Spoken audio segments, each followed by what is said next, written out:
نے کہا یا رسول اللہ صلی اللہ علیہ وسلم آپ ایسے جسموں سے گفتگو کر رہے ہیں لا ارواح فیہا جن میں سول یعنی روح نہیں ہے، ایسے جسموں سے آپ گفتگو کر رہے ہیں۔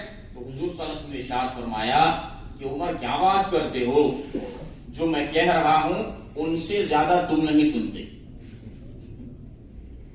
لوگ مرنے کے بعد اگر کافر سنتا ہے تو پھر مومن کی بات ہی کہاں رہی؟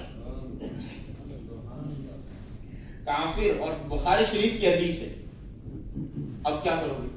بات بات میں بخاری تو کرتے ہیں، یہ بخاری شریف میں امام بخاری نے لکھا، سمجھ رہے؟ تو کافر مردہ بخاری کی حدیث سے ثابت ہے کہ مرنے کے بعد سنتا ہے، یہ اور بات ہے کہ جواب نہیں دے سکتا، سمجھ رہے؟ تو مومن کی تو بات ہی اور ہے، اور پھر جب مومن کی بات اور ہے تو پھر انبیاء، اولیاء، شہداء ان کی باتیں تو پھر کہاں، سمجھ رہے؟ تو یہ تو ایک الگ ٹاپک ہے، اس پر جانا نہیں چاہتا، صرف اشارہ دے دیا ہے۔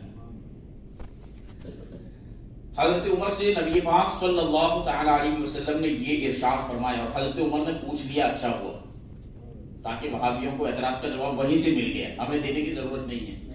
اگر ہم اپنی طرف سے پھر ادھر ادھر کچھ نکال دیں تو وہ یہ کہتے کہ تم تشریح کر رہے ہو نا، حدیث میں ایسی تشریح آئی کہاں ہے؟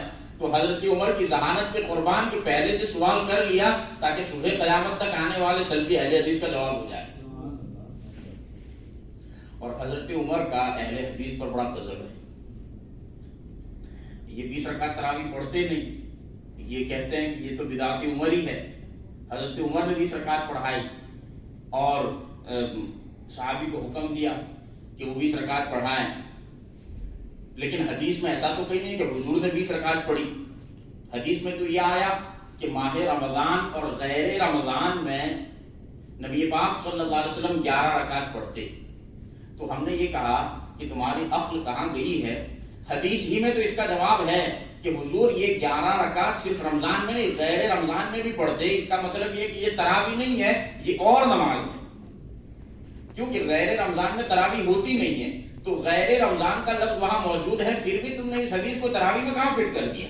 کہاں کی اینٹ کہاں کا روڑا، کہاں لے جا کے کہاں جوڑا؟ حدیث ہی میں تو اس کا جواب ہے، غیر رمضان کا لفظ بتا رہا ہے۔ تو دوسری بات، حضرت عمر زمانہ رسالت میں تھے اور ڈائریکٹ مشکات نبوت سے علم حاصل کیا، تو حضرت عمر سے زیادہ بہتر حدیث جاننے والا اور کون ہو سکتا ہے آج کل؟ سمجھ رہے؟ But who can understand the hadith more better than the companions of the Prophet sallallahu alaihi wasallam? اچھا یہ تو، اور ہمارے کو سنی حضرات بھی پتہ نہیں ان کو کہاں سے یہ عادت لگ گئی ہے، 8 رکعت 12 رکعت پڑھ کے فوراً نکل جاتے ہیں پتلی گلی سے۔ پھر آپ کی وہ 8 12 جو ہے نا، اس کو تراویح نہیں کہا جائے گا، اس کو صلاۃ اللیل کہا جائے گا، نفلی نماز آپ نے پڑھی، آپ کو ثواب مل جائے گا جتنا پڑھا۔ تراویح پڑھنی ہے تو 20 ہی رکعت ہے، سمجھ رہے ہیں؟ 20 رکعت تراویح ہے، اتنا فکس ہے۔ اور کچھ حضرات پہلے سے نکل جاتے ہیں، فرض ختم ہوئی اپنی وتر الگ سے پڑھ لی اور پھر پتلی گلی سے نکل لیے۔ الغرض یہ تو ایک الگ ٹاپک ہے، اس پر جانا نہیں چاہتا میں۔ تو جب جنگ بدر مکمل ہوئی، حضور صلی اللہ تعالی علیہ وسلم نے یہ کفار مکہ سے بدر کے کنویں میں خطاب فرمایا، حضرت عمر کے سوال پر آپ نے یہ دعا عطا فرمایا، اور جنگ بدر میں مسلمانوں کو اللہ نے بین فتح عطا فرمائی۔ اور یہ جنگ بدر جو ہے، واقعہ بدر، اللہ ارشاد فرماتا ہے کہ یہ یوم الفرقان ہے، یعنی حق و باطل کے درمیان جدائی کرنے والی جنگ ہے یہ یوم الفرقان۔ ایک صحابیہ تھی، ان کا بیٹا شہید ہو گیا تھا، یہ بھی امام بخاری نے حدیث لکھی۔ وہ حضور کی بارگاہ میں آئی اور حضور سے کہنے لگی کہ مجھے بتائیں کہ میرا بیٹا ابھی کس حالت میں کہاں ہے، اگر وہ اچھی حالت میں ہے تب تو پھر میں صبر کروں گی، اور اگر وہ کہیں اور ہے تو آپ جانتے ہیں میں کیا کروں گی۔ اس عورت نے یہ کہا، ارے بھائی جس عورت کا جوان بیٹا شہید ہو جائے، آپ اندازہ لگا سکتے ہیں کہ اس کے دل کی کیفیت کیا ہوتی ہے۔ تو عورت یہ کہنا چاہتی تھی کہ میں نوحہ کروں گی، روؤں گی۔ حضور صلی اللہ تعالی علیہ وسلم نے ارشاد فرمایا، ثقلت کی امکی، تیری ماں تجھ پر روئے، تو پوچھ رہی ہے کہ وہ جنت میں ہے؟ ارے وہ تو جنت الفردوس میں ہے، جنت الفردوس، جس کا حدیث میں یہ آیا ہے کہ جب بھی دعا کرو تو اللہ سے جنت الفردوس مانگا کرو۔ کیوں؟ اس لیے کہ یہ جنت کے طبقات میں سب سے بہترین طبقہ ہے، تو جنت الفردوس میں ہے وہ۔ حضور نے یہ ارشاد فرمایا، اس سے علم نبوت کا اندازہ لگا سکتے ہیں کہ کون کا اچھا جنت میں ہے، تو ظاہر سی بات ہے خاتمہ بھی ایمان پر ہوا ہے، ایمان پر خاتمہ ہے تبھی تو جنتی ہیں۔ تو یہ ساری غیب کی خبریں ہیں جو حضور نے عطا فرمائی۔ اور اس کے بعد یہ واقعہ بدر جو ہے اس سے ہمیں سب سے بڑا سبق یہ حاصل کرنا ہے کہ دین کی دعوت کا کام آسان نہیں ہوتا، دین کی دعوت کا کام مشکل کام، اس میں لوگوں کی طرف سے کمپلینٹس بھی ہوتی ہے، اس میں لوگوں کی طرف سے شکوہ اور شکایتیں بھی ہوتی ہے، اس میں لوگوں کے مزاج کے خلاف اگر کوئی شریعت کا مسئلہ نکل جائے تو امام صاحب جو ہے ان کی ڈانٹ پھٹکار بھی ہوتی ہے، یعنی اس میں پریشانیاں ہیں، یہ کوئی آسان کھیل نہیں ہے۔ اور داعی بننا، اللہ اکبر، یہ کتنی بڑی ذمہ داری ہے، جس کے حوالے سے قرآن میں فرمایا ادعو الی سبیل ربک بالحکمت والموعظۃ الحسنہ، اپنے رب کے راستے کی طرف حکمت اور اچھی مصلحت کے ساتھ بلاؤ، یعنی اس کے لیے حکمت درکار ہے، حکمت، یہ کوئی آسان کام نہیں۔ اور حضرت سیدنا موسیٰ اور حضرت سیدنا ہارون کو جب بھیجا جا رہا تھا فرعون کی طرف، تو ان سے کہا گیا تھا کہ قولا لینا، پہلے اس سے نرمی سے بات کرو کیونکہ وہ سرکش ہو گیا ہے، ہو سکتا ہے بات اس کے ذہن میں آ جائے، اور پھر اسے کہو کہ ہم اپنے رب کی طرف سے بھیجے ہوئے ہیں۔ تو حضرت موسیٰ کہنے لگے کہ ہمیں ڈر لگ رہا ہے کہ وہ ہم پر حملہ کرے گا، ہمیں تکلیف پہنچائے گا۔ اللہ نے ارشاد فرمایا کہ اننی معکما، بے شک میں تم دونوں کے ساتھ ہوں۔ تو صحابہ کرام نے گھر بار چھوڑا، بدر کے میدان میں اترے، لڑائی کی، اور اس طریقے سے دین کو زندہ کیا اور دین کو اس شکل و صورت میں ہم تک پہنچایا۔ اس کے لیے جو ہے وہ قربانیاں دینی پڑتی ہے۔ جنگ بدر میں حضرت عثمان ابن عفان رضی اللہ تعالیٰ شامل ہوئے تھے، یعنی آپ تشریف لائے تھے، لیکن اس وقت نبی پاک صلی اللہ تعالیٰ علیہ وسلم کی لخت جگر حضرت سیدنا عثمان ابن عفان کی زوجہ یہ جو ہے بیمار تھی بہت زیادہ، اور آخری لمحات میں تھی۔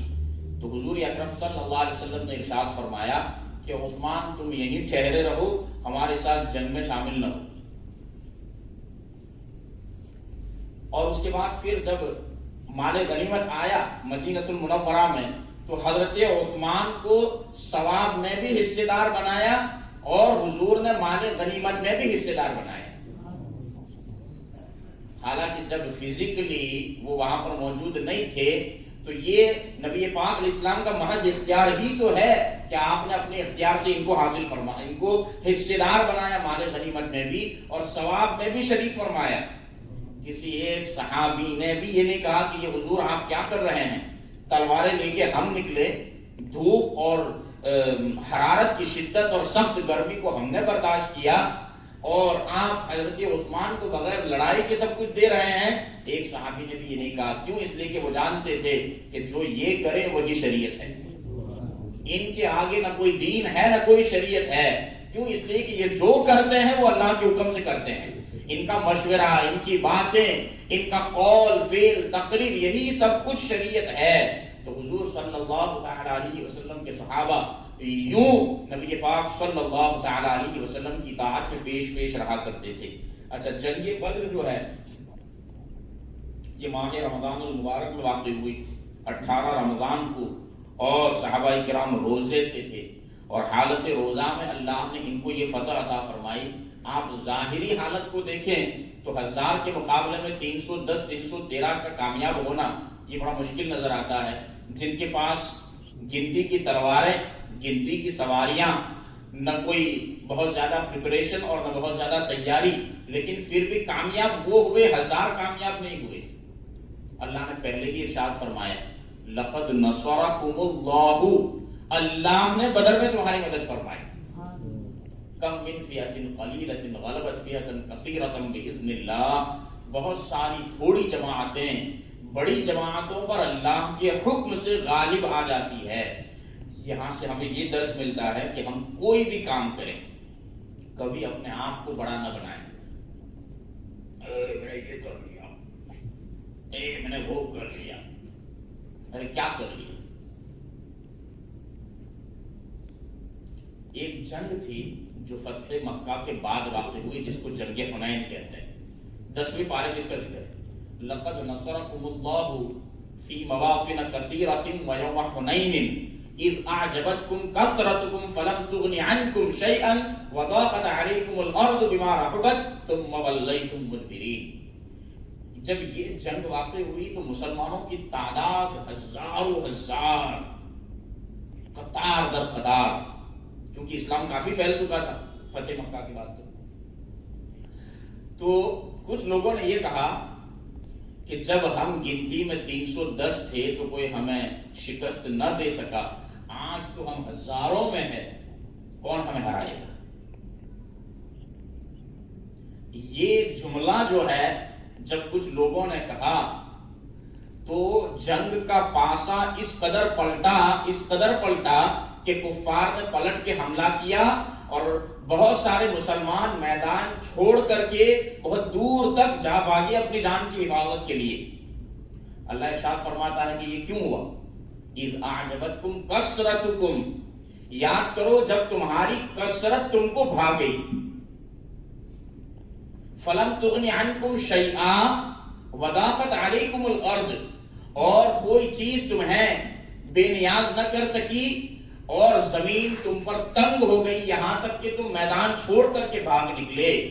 پھر یہ تو اللہ کا کرم ہوا کہ تم انزل اللہ سکینتہ علی رسولہ وعلی المؤمنین وانزل جنودا لم تروها, اللہ نے اس کے بعد اپنا سکینہ اتارا رسول اللہ پر اور مسلمانوں کے اوپر, اور اللہ نے ایسے لشکر کو اتارا جس کو تم اپنی ظاہری نگاہوں سے نہ دیکھ سکے. ایسے لشکر کو اور سکینے کو اتار کر کے اللہ نے پھر تمہاری مدد فرمائی, ورنہ جب تم اپنی کثرت اور زیادتی پر تھوڑے سے اترا گئے تھے, میدان چھوڑ کر کے بھاگے. یہ اس بات کا لیسن دینے کے لیے کہ کبھی بھی تم اپنی کثرت اور زیادتی سے کامیابی حاصل نہیں کرتے, کامیابی ہمیشہ اللہ تمہیں دیتا ہے. انسان کو کبھی اپنے کام پر نہیں اترانا چاہیے. اگر وہ تھوڑا سا بھی اپنے کام پر اترایا, تکبر کیا, فخر, غرور, ان اللہ لا يحب الفرحین, بے شک اللہ اترانے والوں کو پسند نہیں کرتا. فوراً صحابہ کرام رضوان اللہ تعالی علیہم اجمعین کے لیے زمین تنگ کر دی گئی تاکہ صبح قیامت تک لوگوں کو بتا دیا جائے کہ اگر اپنے اسباب کو اختیار ضرور کرو لیکن توکل اسباب پر نہیں ہونا چاہیے. توکل صرف خالق اسباب پر ہونا چاہیے, رب کی ذات پر ہونا چاہیے. تو مسلمانوں نے چونکہ رب کی ذات پر بھروسہ کیا تھا اور مکمل توکل کیا تھا, اس لیے تھے 310 یا اس سے کچھ زیادہ, پھر بھی اللہ نے ان کو فتح و نصرت عطا فرمائی. تو یہ درس عبرت آج لے کر کے اٹھیں کہ کبھی بھی مالی قربانی آپ نے دی, جانی قربانی, بدنی قربانی, وقت کی قربانی, کچھ بھی آپ نے دین کے لیے کیا ہے, کبھی بھی آپ اپنی محنت پر نہ اترانا. ہمیشہ اگر اترانا ہے تو اللہ کے فضل پر اترانا. ہمارے حالات کہتے ہیں کہ اہل عمل کو ان کے عمل کام آئیں گے, بس میرا ہے کون تیرے سوا اہل خبر. یعنی عمل بھی تو ایک سبب ہے نا نجات کا. اعلیٰ حضرت کہتے ہیں کہ بھائی یہ عمل تو سبب ہے, سبب پر اترانے والے کوئی اور ہوں گے, ہم سبب پر اترانے والے نہیں ہیں. ہم تو نبی پاک صلی اللہ علیہ وسلم کی رحمت پر مکمل ریلائے اور ڈیپینڈ ہیں. اہل عمل کو ان کے عمل کام آئیں گے, میرا ہے کون تیرے سوا اہل خبر. سمجھ رہے ہیں؟ تو خالق اسباب پر بھروسہ کرو. یہی درس نبی پاک صلی اللہ علیہ وسلم نے صحابہ کو عطا فرمایا کہ اپنا اونٹ جو ہے وہ کھونٹے سے باندھ کر کی بھی رکھو اور ساتھ ہی ساتھ خالق اسباب پر بھروسہ بھی کرتے رہو. اسی کو توکل کہا جاتا ہے. تو یہ سب سے بڑا لیسن ہمیں واقعہ بدر سے ملتا ہے. اور داعیوں کے لیے بھی ہم جیسے جو دین کی دعوت دیتے ہیں نا, اس میں بھی ہمارے لیے بھی لیسن ہے کہ تھوڑی بہت تکلیف دین کی راہ میں آ جائے تو معاملہ اور شکوہ شکایت نہیں کرنی چاہیے, بلکہ تکلیف برداشت کرنی چاہیے. صحابہ نے تکلیف برداشت کر کے جنگ بدر میں کامیابی حاصل کی ہے. یہ نہیں کہ ان کے سامنے مکمل افطاری کے دسترخوان سجے دجے تھے، کھا پی کر کے انہوں نے تلواریں اٹھائی اور جنگ جیت گئے. نہیں، بڑی قربانیاں دی ہیں میرے بھائیو، ایسی قربانیاں کہ even we could not imagine that. Unimaginable sacrifices they have done for this deen of Allah subhanahu wa ta'ala. وآخر دعوایا ان الحمدللہ رب العالمین. جان خاران بدر و احد پہ درود، حق و گزاران بیعت پہ لاکھوں سلام.